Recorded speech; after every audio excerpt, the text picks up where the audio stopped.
नमस्कार, स्वागत करती हूँ आप सभी का। आप देख रहे हैं वंदे भारत। मैं हूँ आपके साथ पूर्णिमा मिश्रा। दुनिया का सबसे मजबूत लोकतंत्र भारत, जहाँ की हर खबर पर होती है दुनिया की नजर। उस देश की ऐसी हर खबर की पूरी कहानी हम आपके लिए लेकर आते हैं, जिनका सीधा सरोकार है आपसे, देश से। तो चलिए शुरू करते हैं आज का वंदे भारत, दुनिया की बड़ी खबरों की आज की अपडेट के साथ।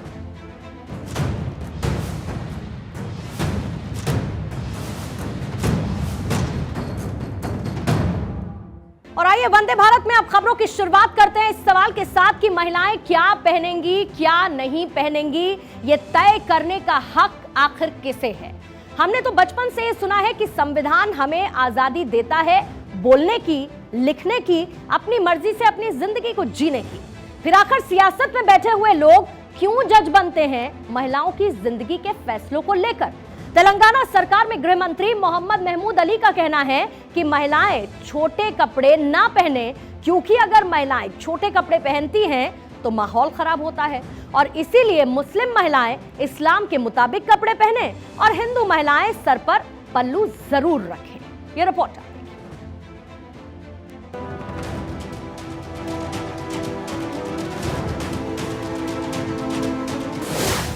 पहनावे पर सियासत, मंत्री जी को कपड़ों से दिक्कत। तेलंगाना के गृह मंत्री ने दिया महिलाओं को ज्ञान, जितना हो सके उतना ढकें, लेडीज पूरे कपड़े ही पहने। लिबास पर खटपट, मंत्री जी को क्या दिक्कत। महिलाएं क्या पहने क्या ना पहने, इस पर सलाह देने में कोई पीछे नहीं रहना चाहता। हर कोई महिलाओं का सलाहकार बन जाता है। नारी सशक्तिकरण, महिला सुरक्षा पर ज्ञान देते देते उनका सारा फोकस महिलाओं के कपड़ों पर आ ही जाता है। ऐसा ही तेलंगाना में हुआ, जहां गृह मंत्री मोहम्मद महमूद अली ने महिलाओं को सलाह दे डाली है कि महिलाएं कम कपड़े ना पहने, वो पूरे कपड़े ही पहने, क्योंकि कम कपड़े पहनने और वेस्टर्न कल्चर अपनाने से परेशानी होती है। गलती कर रहा हूँ कोई हेडमास्टर या कोई स्कूल का प्रिंसिपल, मगर हमारी जो पॉलिसी है टोटल सेकुलर पॉलिसी है। इंसान का अपनी मर्जी है, जो चाहे वो ड्रेस पहन सकता है, मगर ड्रेस बिल्कुल ऐसा मत पहनिए यूरोप की तरह पहनेंगे तो अच्छा नहीं रहेगा, हालात खराब होंगे। जो इस्लामी ड्रेस है या दूसरे लोग अपने हिंदू बहना ड्रेस पहनते हैं, वो ड्रेस पहनिए, जिनको पल्लो सिर पे ओढ़ते हैं। और एक अच्छा ड्रेस हमारा, उसकी हम इज्जत करना चाहिए। और औरतें खासतौर से कम कपड़े पहनने से परेशानी होती है, ज्यादा कपड़े पहने तो लोगों से होता है। सर अब मंत्री जी के इस दिव्य ज्ञान पर हंगामा मच गया। दरअसल पूरा मामला ये है कि हैदराबाद के KV Rangareddy degree college for women में छात्राएं शुक्रवार को परीक्षा केंद्र पर पहुंची और इसके बाद आरोप लगाया कि कॉलेज के कर्मचारी ने उन्हें परीक्षा के दौरान बुर्का न पहनने के निर्देश दिए थे। मुस्लिम छात्राएं कह रही है कि उन्हें परीक्षा हॉल में प्रवेश करने से पहले इंतजार करने को कहा गया था। इस घटना से परेशान होकर कुछ छात्राएं अपने माता पिता के पास गईं, तो उनकी शिकायत को राज्य के गृह मंत्री मोहम्मद महमूद अली के पास लेकर गए थे, जिसके बाद मंत्री जी ने महिलाओं को ये सलाह दे डाली। सर बुर्का आज नहीं पहनने के लिए उनको कोई नहीं बोला साहब, बुर्का नहीं पहनना बोल के कहीं लिखा हुआ नहीं है। कहीं आज आपको कॉलेज के बाहर एक्शन लेंगे, जरूर एक्शन लेंगे। मंत्री जी ने कहा कि हमारी पॉलिसी बिल्कुल सेक्युलर है, आप जो चाहें पहन सकती हैं, लेकिन यूरोपीय लड़कों की तरह कपड़े ना पहने, इससे हालात खराब हो सकते हैं। इस्लाम को मानने वाली महिलाएं धर्म के मुताबिक कपड़े पहने, हिंदू धर्म को मानने वाली महिलाएं अपने सिर को पल्लू से ढके। महिलाओं के कम कपड़े पहनने से परेशानी पैदा होती है, वहीं महिलाएं जब पूरे कपड़े पहनती हैं तो लोग सुकून महसूस करते हैं। अब आपको बताते हैं कि आखिर हिजाब पर जो बार बार विवाद होता जा रहा है, वो उठा कहां से। दरअसल दिसंबर 2021 में कर्नाटक के उडुपी में हिजाब विवाद हुआ। सरकारी कॉलेज में छात्राओं ने हिजाब पहनकर एंट्री ली। कॉलेज प्रशासन ने हिजाब पहनकर कॉलेज आने से मना कर दिया और इसके बाद पूरे देश में हिजाब को लेकर विवाद खड़ा हो गया। हिजाब विवाद का मामला इसके बाद हाई कोर्ट भी पहुंचा और कोर्ट ने कहा कि हिजाब इस्लाम का अनिवार्य हिस्सा नहीं है। फिर मामला सुप्रीम कोर्ट पहुंचा और 2 जजों की बेंच एकमत नहीं हो सकी और आखिरकार फैसला न आने तक हाई कोर्ट के फैसले को मान्य करार दिया गया। अभी तक हिजाब पर विवाद होता था और अब तेलंगाना में गृह मंत्री महिलाओं से पूरे कपड़े पहनने को कह रहे हैं। Bureau report, Bharat 24।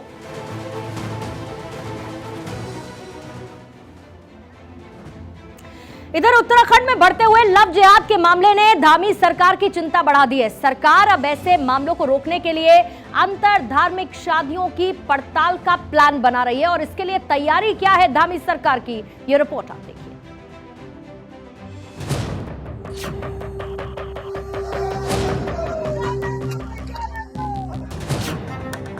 और लैंड जिहाद पर बवाल। एक्शन में धामी सरकार, जबरन धर्मांतरण वालों पर शिकंजा, अपराधी को मिलेगी सख्त सजा। देवभूमि उत्तराखंड में पिछले कुछ दिनों से बवाल है। ये हलचल लव जिहाद और लैंड जिहाद को लेकर है। देवभूमि उत्तराखंड की पुष्कर सिंह धामी सरकार जबरन धर्मांतरण की पड़ताल करने के लिए अब इससे निपटने का प्लान बना चुकी है।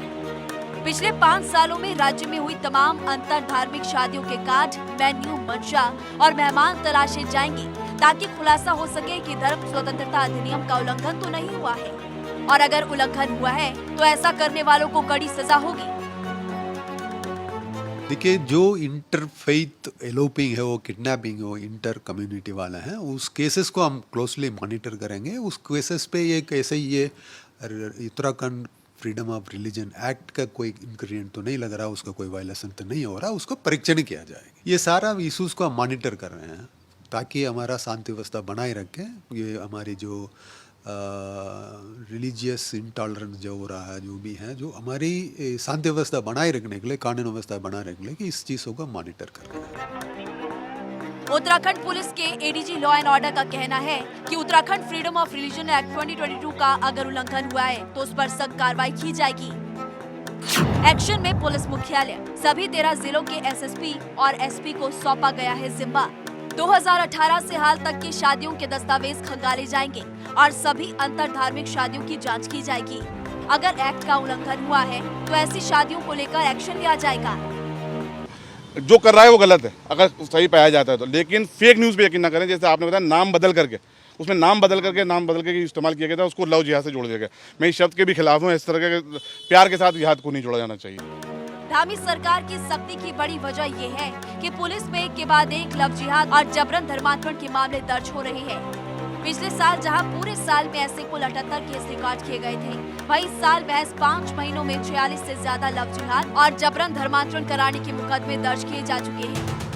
पुरोला से लेकर पूरे पहाड़ में लोगों का गुस्सा फूट रहा है और सरकार से सख्त कार्रवाई की मांग की जा रही है। वहीं पहाड़ प्रदेश के धाकड़ मुख्यमंत्री इसको लेकर फुल एक्शन में है। जबरन धर्मांतरण कराकर अंतरधार्मिक शादी के गड़े मुर्दे भी अब उखड़ने वाले हैं।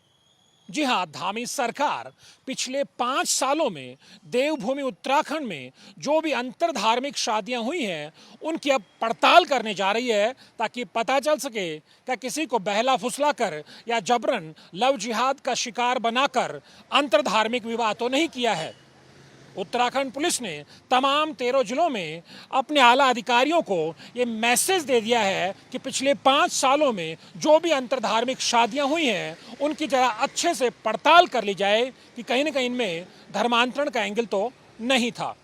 कैमरा सहयोगी सोहन परमार के साथ पवन लालचंद, भारत 24, उत्तराखंड। गुजरात से बिपरजॉय तूफान भले ही गुजर गया हो, लेकिन जो तबाही की तस्वीरें हैं और उस मंजर की तकलीफें हैं वो अब भी साफ नजर आती हैं। वहां के लोग आज भी खौफ में हैं। लोगों की तकलीफ को समझने और ग्राउंड जीरो की हकीकत जानने के लिए गृह मंत्री अमित शाह वहां पर पहुंचे। लोगों से उन्होंने मुलाकात की, अधिकारियों से पूरा ब्यौरा लिया।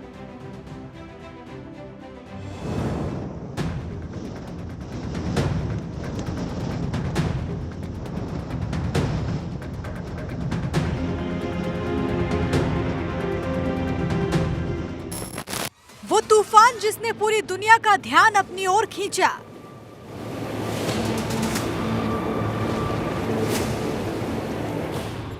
आज उसकी रफ्तार भले ही कम हो गई हो, लेकिन वो बर्बादी के निशान छोड़ गया है।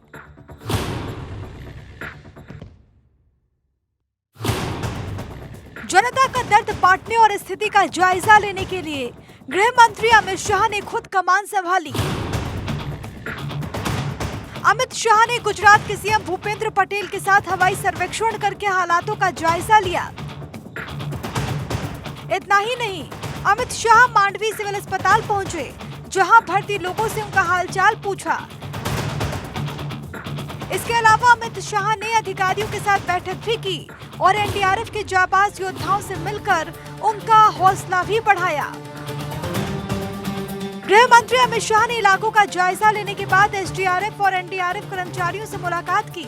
बिपरजॉय तूफान के दौरान टीम ने लोगों को बचाने के लिए काफी कोशिश की। इस तबाही के दौरान बचाव कर्मी काफी सक्रिय रहे थे। बिपरजॉय लैंड हुआ था, वो पॉइंट से लेकर 2 तहसीलों के काफी स्थानों पर लोगों की मुलाकात की है। प्राथमिक आरोग्य केंद्र में जो सगर्भा माताएं थी उनकी मुलाकात की है, किसानों की मुलाकात की है और बचाव कार्य में लगे एनडीआरएफ, एसडीआरएफ के जवानों से भी बातचीत करी है। अंत में आज यहां पर डिस्ट्रिक्ट कलेक्टर कच्छ की ऑफिस में गुजरात सरकार के सभी मंत्रीगण, विधायक, सांसद, गुजरात सरकार के सभी अधिकारी और भारत सरकार की सभी एजेंसियां और अधिकारियों के साथ हाइब्रिड मोड में एक मीटिंग भी हुई है।